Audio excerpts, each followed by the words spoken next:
être utile à savoir, c'est comment insérer une bibliographie. Donc, je suis sûre que vous êtes habitué à créer votre bibliographie à la main en rentrant un à un les titres que vous avez utilisés.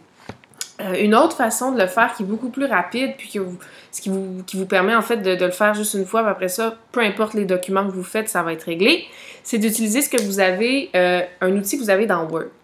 Donc, j'ai mon document, je veux insérer des références. Donc, je vais aller dans Éléments de document. Et là, vous avez ici des petits raccourcis qu'on a déjà vus avant. Donc, insérer une table des matières, mettre en tête et pied de page, ajouter numéro de page, mettre des notes de bas de page, etc., etc. Nous, ce qui nous intéresse, c'est références ici. Vous appuyez sur Gérer. Et là, ici, devrait s'afficher toutes les références que vous avez utilisées dans votre travail. Donc, pour en ajouter une, il faut faire plus. Et là, on va ajouter une référence. Donc, par exemple, l'auteur... En fait, premièrement, est-ce que c'est un livre, c'est un journal, c'est un site web? Tiens, on va y aller avec site web. Hop.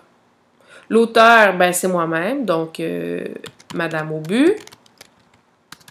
Le nom de la page web, c'est J'aime les lions. Le nom du site web, c'est Animaux et compagnie. URL, donc l'adresse, on va mettre Google, tiens. Et dans le fond, vous devez écrire quelque chose à chaque fois qu'il y a une petite étoile à côté du champ. Ça veut dire que c'est obligatoire. Donc, producteur, maison de production, c'est pas obligatoire. Année, c'est obligatoire. On va mettre 2015. Mois, on va mettre août. Jour, on va mettre le 11. Année de la consultation, 2015. Mois de la consultation, on va mettre septembre. Puis le jour, on va mettre le 7. Et là, il n'y a rien d'autre qui est nécessaire. Je fais OK. Et vous voyez, hop, il vient de se rajouter dans ma liste. Et à chaque fois que je veux ajouter cette référence-là dans mon texte, donc supposons qu'ici, je parlais des lions et que je veux rajouter la référence à la fin du texte, je clique à l'endroit où je veux le mettre, je fais Gérer et je clique sur la référence. Et vous voyez, là, ça n'a pas fonctionné, mais la référence est supposée apparaître. Hop. Il faut cliquer 2 fois, excusez-moi. Donc, la référence apparaît ici, Aubu M 2015. Donc, ce paragraphe-là a été, sa référence, c'est Aubu M 2015.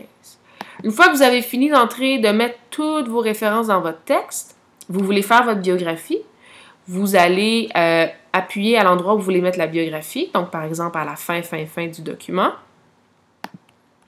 Hop, ici. Et vous allez appuyer sur Bibliographie et vous choisissez évidemment Bibliographie qui est le premier. En cliquant dessus, regardez qu'est-ce qui se passe. La bibliographie s'installe automatiquement. Donc j'ai utilisé 2 références pour faire mon travail. Aubu, j'aime les sciences, Aubu, j'aime les lions, et les 2 sont apparus directement. J'ai pas été obligée de toutes les taper une à la fois. Donc c'est plus rapide, et ce qui est bien, c'est que des fois, ça peut être compliqué, les règles dans une bibliographie. Qu'est-ce que je dois écrire en premier? Le nom de famille, est-ce que j'ai besoin de la date? Est-ce que j'ai besoin des numéros de page consultés dans le manuel? Ça peut être compliqué, les règles ne sont pas toujours les mêmes. Word, avec son outil ici, le gère automatiquement pour vous. Donc, c'est vraiment un très, très, très bel outil, super pratique quand vous faites des gros travaux.